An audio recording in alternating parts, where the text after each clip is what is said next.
अस्सलाम वालेकुम नाज़रीन, मैं हूँ आपका मेज़बान शिराज हुसैन और आज की व्लॉग में बात करते हैं इमरान खान साहब की केसेस के हवाले से। और अभी हम इस्लामाबाद हाई कोर्ट के बाहर खड़े और प्रोग्राम में शामिल करेंगे वज़ीर आज़म शहबाज शरीफ साहब ने किस चीज़ के ऊपर बरहमी का इज़हार किया है, तो उस हवाले से भी बात करेंगे। लेकिन शुरू करते हैं खान साहब की केसेस के हवाले से। अभी भी खान साहब के केसेस लगे हुए और जो PTI जो रहनुमा है, जो सीनियर रहनुमा है अली मोहम्मद खान साहब अभी मीडिया से बात कर रहे थे। उन्होंने कहा कि उम्मीद करते हैं खान साहब बहुत जल्द बाहर आएंगे। और ये जो लोग हैं राना सनाउल्लाह के बारे में स्पेशली नईम हैदर पंजोता साहब ने बात की और उन्होंने कहा कि मैं ताना कोहिसार गया, वहाँ उनके खिलाफ FIR दर्ज करवाने, लेकिन मुझसे दरख्वास्त नहीं ली गई और कहा गया कि ऊपर से आर्डर से तो हम आपसे दरख्वास्त नहीं ले सकते, ना आपका FIR हम इधर दर्ज कर सकते हैं। तो ये बात उन्होंने की। अली मोहम्मद खान साहब भी ने भी कहा कि सबसे पहले फ़लस्तीन के ऊपर हमें सबको इकट्ठा रहना चाहिए और उनके बारे में उनके हक़ में बयानात जारी करने चाहिए और उनके मदद के लिए हमें आगे बढ़ना चाहिए। उन्होंने कहा कि जो सेनेटर मुश्ताक अहमद खान साहब है उनके साथ जो नारवा सलूक किया गया, उनके हम शदीद अल्फाज में मज़म्मत करते और उनके साथ ऐसा नहीं करना चाहिए था। नाज़रीन, सेनेटर फैसल जावेद साहब जो इमरान खान साहब के बड़े करीबी समझे जाते हैं, वो अभी थोड़ी देर पहले यहाँ से मीडिया टॉक करते हुए जा रहे थे और उनसे मैंने सवाल किया कि राना सनाउल्लाह साहब ने जो बयान दिया है उनके ऊपर आप क्या कहेंगे। तो उन्होंने कहा कि मैं आपसे सवाल करता हूँ, आप उस बारे में क्या कहेंगे। तो मैंने कहा कि किसी सियासतदान को ऐसा बयान नहीं देना चाहिए और हालांकि नहीं भी देना चाहिए। उसकी वजह क्या है?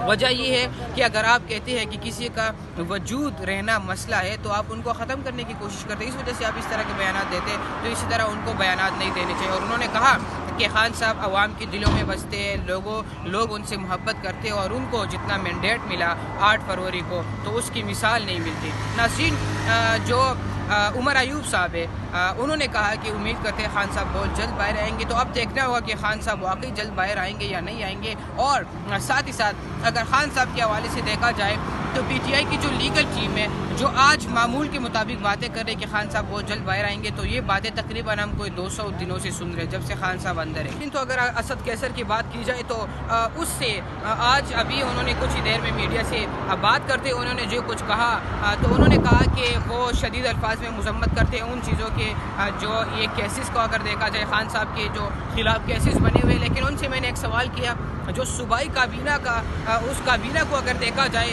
तो उसमें शेर अफजल मरवत के रिश्तेदारान है, उसमें असद कैसर साहब के भाई भी है, उसमें शाहराम तरक़ बाकी जितने भी लीडरशिप है उनके कुछ ना कोई रिश्तेदार उस काबीना का हिस्सा ज़रूर है। तो उनसे मैंने सवाल किया कि अगर काबीना आप लोगों ने इस तरह बनाया तो बाकी हुकूमतों के ऊपर आप किस तरह की तनकीद कर सकते हैं? ये तो आप लोगों का काबीना भी तो बाकियों की तरह एक जैसा ही है, उसमें भी सारे रिश्तेदारान होते हैं और आपकी काबीना सूबाई जो काबीना आप लोगों ने बनाया उसमें भी है। तो उन्होंने कहा कि मेरे भाई के अगर वो MPA है तो उनके खिदमात मेरे खिदमात से ज़्यादा है और वो मेरिट की बुनियाद पर जाके कुछ अगर काबीना का हिस्सा बने तो मेरिट की बुनियाद पर बने। नाज़रीन, अगर इस काबीना को अगर देखा जाए तो इसके ऊपर भी तो बड़ी तनकीदें होती रही कि ये जो कुछ इस काबीना में हुआ वो गलत है। और अली अमीन गंडापुर साहब जो बयानात देते रहे कि अगर कोई आपसे रिश्वत ले ले, कोई सरकारी आपसे रिश्वत ले ले तो उनको जो है ना जूते मारना शुरू कर दे और उनको मेरा नाम लेना है।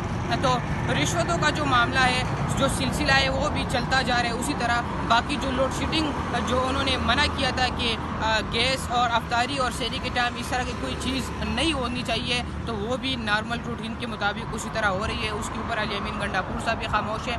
और दूसरी जानिब अगर प्रोग्राम के आखिर में बात करें शहबाज शरीफ साहब के हवाले से, तो उन्होंने गैस की कीमतों में जब इजाफा हो तो उन्होंने बरहमी का इज़हार किया। तो अब देखना होगा कि जो बरहमी का उन्होंने इज़हार किया है वो किस हद तक है, क्या कीमतों में वापस कमी होगी या नहीं।